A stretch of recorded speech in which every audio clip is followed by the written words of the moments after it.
It's 5 o'clock in the morning, and you're 10 years old. You're not getting up for school. There is no school, not for you. You're getting up for work.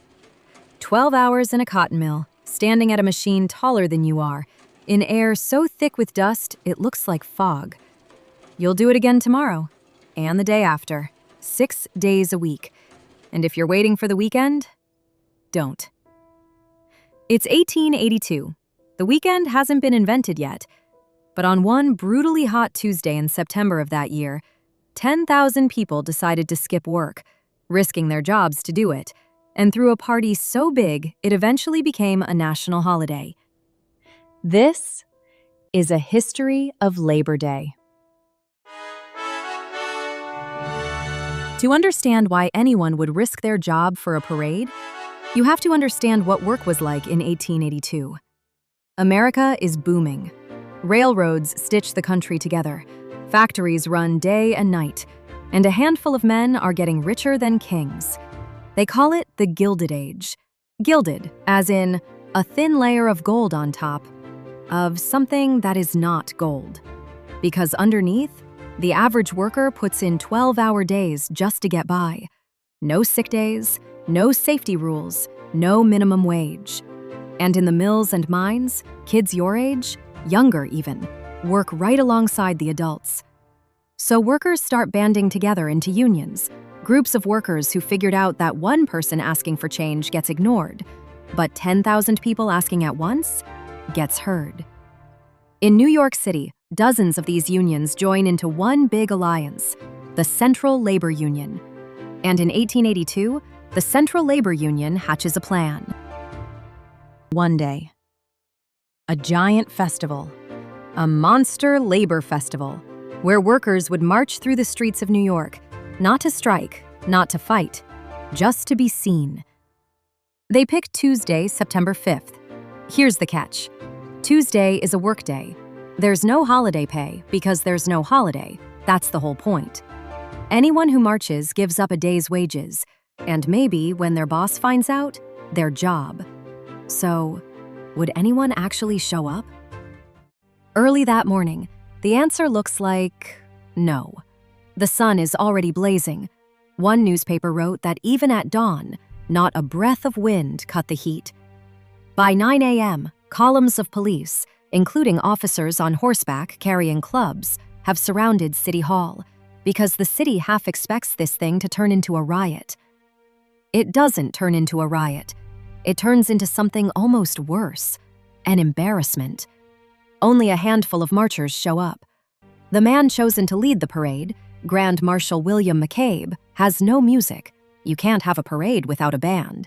And by 10 o'clock, spectators are openly telling him to just give up and go home. The whole thing is about to fizzle.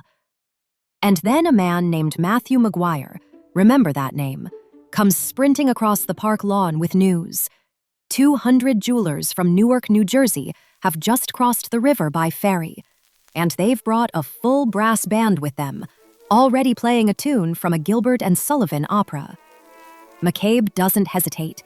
He lines his marchers up behind the Newark band, and just after 10 a.m., the first Labor Day parade in American history steps off. Sweaty, improvised, and barely rescued. Then something amazing happens. As they march up Broadway, workers on the sidewalks, printers, shoemakers, bricklayers, cigar makers, piano makers, just join in. Block after block, the parade grows. Spectators pack the windows and rooftops. One newspaper reported people clinging to lampposts and awning frames just to see it. Seamstresses lean out of upper-story windows, cheering and blowing kisses to the marchers. By the time the parade circles Union Square, where reviewing stands are packed with spectators, there are at least 10,000 marchers. Some counted 20.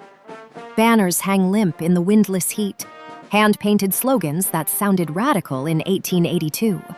No money monopoly. Labor built this republic, and labor shall rule it. And the movement's great rallying cry, 8 hours for work, 8 hours for rest, 8 hours for what we will. At noon, the march ends at Reservoir Park. Today, you'd call it Bryant Park. And here's a detail I love. Some of the marchers just go back to work, made their point, clocked back in. But most of them pile onto the elevated trains and ride 50 blocks uptown to a picnic ground called Elm Park, where the day turns into a massive celebration. Families, speeches, Irish fiddlers, Bavarian singers, an abundance of cigars. And one more thing. The organizers had banned alcohol during the march. Keep it orderly, keep it respectable. The party afterward was a different story. According to accounts from that day, there were beer kegs, and I'm quoting here, mounted in every conceivable place. So yes, the first Labor Day in American history was a giant block party, thrown by people who risked getting fired just to attend. Nearly 25,000 of them, celebrating from 1 in the afternoon until 9 at night. And nobody got paid a cent for the day. New York did it again the next year. And the year after that, the Central Labor Union made two big decisions. The celebration would happen on the first Monday of September, and every city in America should copy it. America listened. In February 1887, Oregon, about as far from that Broadway parade as you can get, became the first state to make Labor Day an official holiday. Colorado, Massachusetts, New Jersey, and New York followed the same year. Within 7 years, more than half the states in the country had signed on. A party invented by New York workers was spreading coast to coast. Which raises a question nobody could quite answer, even then. Whose idea was this? For over a century, the official answer was a carpenter named Peter J. Maguire, Union legend, co-founder of the American Federation of Labor. The story goes that in May of 1882, he stood up at a Central Labor Union meeting and proposed a day honoring the people who, in his words, carved out all the grandeur we behold. Great story. Here's the problem. Remember the man who came sprinting across the lawn with news of the Newark band? Matthew Maguire, the Central Labor Union's own secretary, the man who did the actual organizing of that first parade? A lot of evidence says the idea was his. In 1894, a New Jersey newspaper flat out called him the undisputed author of Labor Day.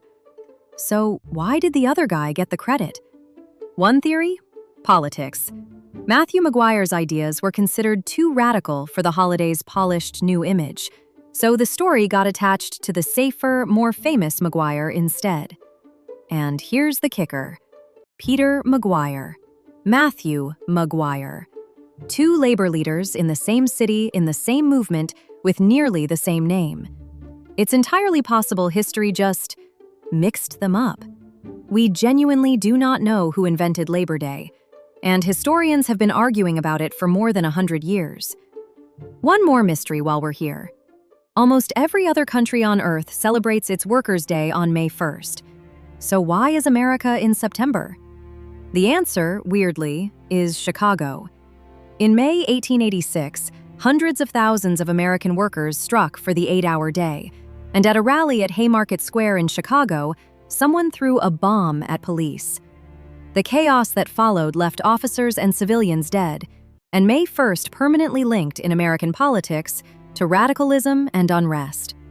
The rest of the world adopted May 1st as International Workers' Day, partly to honor what happened at Haymarket. American leaders wanted distance from it, and September already had a nice, cheerful parade attached. So, most of the planet celebrates labor on May 1st because of something that happened in Chicago, and the United States doesn't, for the exact same reason. By the 1890s, Labor Day was a state holiday all over the country, but not a national one. What finally pushed it over the line was the biggest labor showdown in American history. It starts with a man named George Pullman, who built luxury railroad sleeping cars, hotels on wheels. Outside Chicago, he also built an entire town for his workers and named it, of course, Pullman. Company houses, company stores, company church. Imagine if your school principal also owned your house, the grocery store, and your parents' paychecks. That's Pullman, Illinois. He even deducted the rent before workers ever saw their money. Then, in 1893, the economy crashes. Pullman's orders dry up, so he cuts his workers' wages, roughly 25%. The rent? The rent stays exactly the same. Some workers open their pay envelopes after the rent comes out and find almost nothing left. In May 1894, they walk out, and their strike catches fire. A national union of railroad workers, led by Eugene Debs, refuses to handle any train pulling a Pullman car. Within weeks, 250,000 workers across 27 states have joined. Rail traffic west of Chicago grinds toward a halt, and with it, the U.S. mail. That gives the federal government its opening. A court orders the boycott stopped. President Grover Cleveland sends in federal troops. There are riots, fires, gunfire. Roughly 30 people die before the strike collapses in July. Debs goes to prison. But here is the twist that this whole story has been building toward. In the middle of all of it, with the strike raging and troops about to move on Chicago, Congress rushes through a bill making Labor Day a national holiday. And on June 28, 1894, President Cleveland signs it. The same president, the same summer. Crushing a workers' strike with one hand and handing workers a holiday with the other. And if you're wondering how big a deal the new holiday felt at the time, the next morning, New York's front pages were wall-to-wall strike news. The brand new national holiday didn't even make page 1. Now, to be fair to history, the bill had been moving through Congress before the strike. But the timing? An election year, a furious workforce, a stroke of a pen that cost nothing and calmed everyone? Most historians read it as a peace offering. Either way, it was official. Labor Day now belonged to the whole country. Here's the strange part. The holiday came first, and the actual victories came after. Decades after. The 8-hour day those 1882 banners demanded? Railroad workers won it in 1916. The rest of the country waited until 1938, one law that finally set a minimum wage, created the 40-hour week, that's your weekend, by the way, and ended legal child labor in America's factories. That 10-year-old from the beginning of this story? Her great-great-grandkids sleep in on Saturdays and go to school on Tuesdays. The marching mostly faded. The picnic absolutely won. Labor Day became summer's finish line. Last cookout, back to school. Even that old rule your grandmother quotes, no white after Labor Day, comes from this era. Rich New Yorkers wore white at their summer resorts, packed it away when the season ended, and turned the whole thing into a fashion law. And in a twist the 1882 marchers would find very funny, the day honoring rest from work is now one of the biggest shopping days of the year. So this September, somewhere between the burgers and the pool, spare one thought for a scorching Tuesday in 1882, a parade that was almost a flop, and 200 jewelers from Newark who showed up on a ferry with a brass band just in time. If you liked this one, stick around, because this story isn't finished. Next time, a school teacher sneaks a camera into the mills, writes down the children's names, and his photographs help end child labor in America. Then, the town where the boss owned everything, your house, your church, even the store that sold your dinner. Subscribe so you don't miss them. If you had fun, hit subscribe. There's a whole lot more history coming.